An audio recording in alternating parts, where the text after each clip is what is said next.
জাতিসংঘের সাধারণ অধিবেশনে প্রধান উপদেষ্টা ডক্টর মোহাম্মদ ইউনূসের সঙ্গে সফর সঙ্গী হিসেবে আছেন বাংলাদেশ জাতীয়তাবাদী দলের মহাসচিব মির্জা ফখরুল ইসলাম আলমগীর, বাংলাদেশ জামায়াতে ইসলামীর নায়েবে আমির আব্দুল্লাহ মোহাম্মদ তাহের এবং এনসিপির আক্তার হোসেন। এছাড়াও প্রত্যেক দলের আরও একজন একজন করে মোট তারা 6 জন আছেন। বাংলাদেশের বিভিন্ন রাজনৈতিক দলের 6 জন প্রতিনিধি ডক্টর মোহাম্মদ ইউনূসের সঙ্গে তারা জাতিসংঘের সাধারণ অধিবেশনে আমেরিকায় রয়েছেন। এই অধিবেশনে যখন তারা যান তখন আমেরিকার বিমানবন্দরে অনাকাঙ্ক্ষিত অপ্রত্যাশিত একটি ঘটনা ঘটে। আওয়ামী লীগের সমর্থকরা কিংবা নেতাকর্মীরা অথবা সদস্যরা তারা রাজনৈতিক নেতাদের উপর আক্রমণ করার চেষ্টা করে যারা বাংলাদেশ থেকে গিয়েছেন। তখন তারা বিশেষ করে আক্তার হোসেনের গায়ে তারা ডিম নিক্ষেপ করে। এ সংক্রান্ত বিষয় এবং এই যে ডক্টর মোহাম্মদ ইউনূসের সঙ্গে সফর সঙ্গী হলেন রাজনৈতিক 6 জন নেতা, তাদের উদ্দেশ্যই বা কি এবং ওই আক্রমণে কেবলমাত্র একজনের উপর কেন আক্রমণ হলো, বাকিদের উপর আক্রমণ হয়নি কেন, এ সকল বিষয়ে বিস্তারিত কথা বলেছেন মির্জা ফখরুল ইসলাম আলমগীর সাহেব এবং ডাক্তার আব্দুল্লাহ মোহাম্মদ তাহের। গতকাল খালেদ মহিউদ্দিন বাংলাদেশের একজন স্বনামধন্য সাংবাদিক, তিনি বর্তমানে প্রবাসে রয়েছেন আমেরিকায়, তার কাছে একটি সাক্ষাৎকার দিয়েছেন তারা আলাদা আলাদাভাবে। সেই সাক্ষাৎকারে এসব বিষয় উঠে এসেছে। অত্যন্ত চমৎকারভাবে এবং যৌক্তিক কথাবার্তা বলেছেন মির্জা ফখরুল ইসলাম আলমগীর সাহেব এবং ডাক্তার আব্দুল্লাহ মোহাম্মদ তাহের। যখন খালেদ মহিউদ্দিন দুজনের কাছেই জানতে চেয়েছেন এই যে আপনারা আসলেন এটার মর্ম কথা কি, অনেকে বলছেন যে ডক্টর মোহাম্মদ ইউনূস নিজে বাঁচার জন্য আপনাদেরকে মানব ডাল হিসেবে তিনি ব্যবহার করেছেন। সেই জবাবে মির্জা ফখরুল ইসলাম আলমগীর এবং ডাক্তার তাহের দুজনেই বলেছেন যে এসব কথাবার্তা হচ্ছে অপরিপক্ক এবং এটি সঠিক নয়। তাদের এই সফরটি মূলত আন্তর্জাতিক বিশ্বকে দেখানোর চেষ্টা করা হচ্ছে যে বাংলাদেশের রাজনীতিতে বিভাজন থাকবে, নিজেদের মধ্যে অনৈক্য থাকবে কিংবা রাজনৈতিক মতবিরোধ থাকবে, কিন্তু জাতীয় স্বার্থে বাংলাদেশের সকল রাজনৈতিক দল এক এবং অভিন্ন।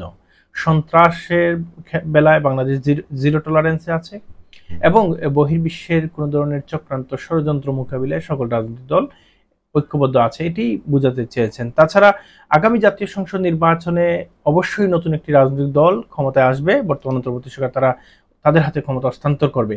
তখন যেন এই যে যারা বিনিয়োগ করছেন, অর্থাৎ ডক্টর মোহাম্মদ ইউনূস বিভিন্ন দেশে যেখানেই যাচ্ছেন তিনি বাংলাদেশে বিনিয়োগের জন্য বিভিন্ন রাজনৈতিক তারপর হচ্ছে ব্যবসায়িক বৃন্দকে আহ্বান জানাচ্ছেন, সেটি যেন বন্ধ না হয়ে যায়। যার ফলপ্রসূতে তিনি গতকাল একটি বৈঠক করেছেন। ওই বৈঠকের জের ধরে মির্জা ফখরুল এবং ডাক্তার তাহের তারা বলেছেন যে ওই বৈঠকে ব্যবসায়ীদের সঙ্গে বৈঠক হয়েছে, সেই বৈঠকে ডক্টর মোহাম্মদ ইউনূস তাদেরকে পরিচয় করিয়ে দিয়েছেন যে আমি যখন ক্ষমতা ছেড়ে দেব তখন এ সকল রাজনৈতিক দলের পক্ষ থেকে সরকার গঠন করা হবে এবং আমাদের সঙ্গে অর্থাৎ বাংলাদেশের সঙ্গে যদি কোনো ব্যবসায়িক চুক্তি হয়, কোনো ব্যবসা করেন আপনারা, আগামীতে সেটি বন্ধ হবে না, কারণ আমার সঙ্গে ওই আগামীর সরকার গঠন যারা করবেন তারা আমার সঙ্গে আছেন।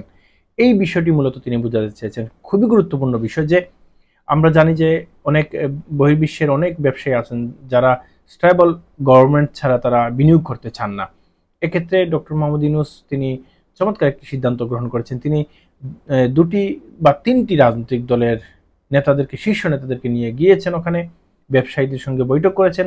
ওই বৈঠকে তিনি তাদেরকে বোঝাতে চেষ্টা করেছেন যে অন্তর্বর্তী সরকারের ক্ষমতা হস্তান্তরের পরে অর্থাৎ যে রাজনৈতিক দল কিংবা যে সকল রাজনৈতিক দল সরকার গঠন করবে তাদের হাতে হস্তান্তর করার পরে আপনাদের বিনিয়োগটি ব্যস্ত যাবে না, বরঞ্চ আপনাদের বিনিয়োগ যথাযথ জায়গায় থাকবে এবং সেই সরকার অর্থাৎ আগামীতে যে সরকার আসবে সেটি আপনাদের সঙ্গে সরাসরি তারা ডিল করবে। আমার সঙ্গে তারা আছেন, তারা আপনাদের সঙ্গে কথা বলবেন। এই যে বিষয়াদি এটি খুবই চমৎকার।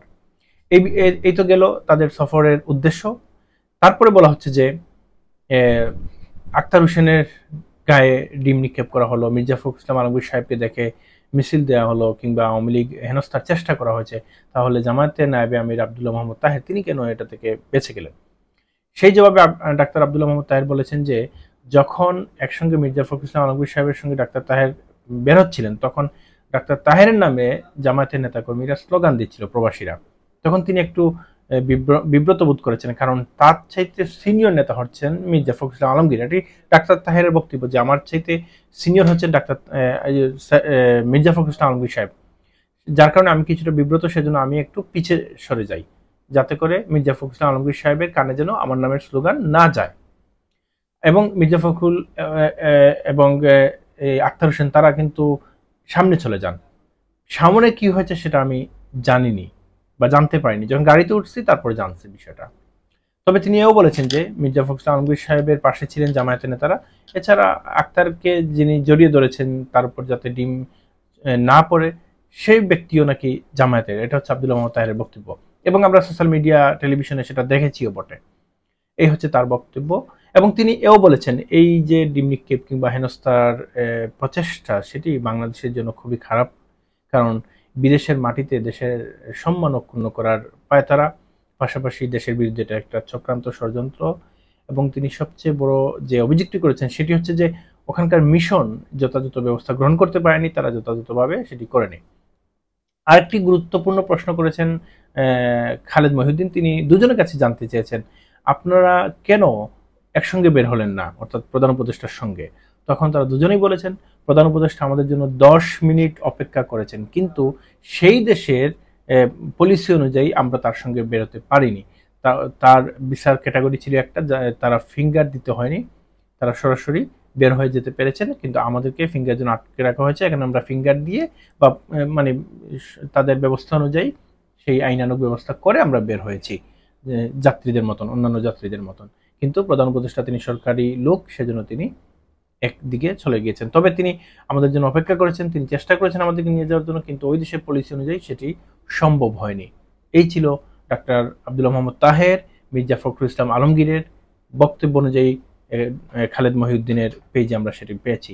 এটি খুবই ভালো যে বিষয়টি খোলাসা হয়েছে। এটা নিয়ে দুম্রজাল সৃষ্টি করার কোনো প্রয়োজন আছে বলে মনে হয় না। যাই হোক, আজ এ পর্যন্ত। আল্লাহ হাফেজ।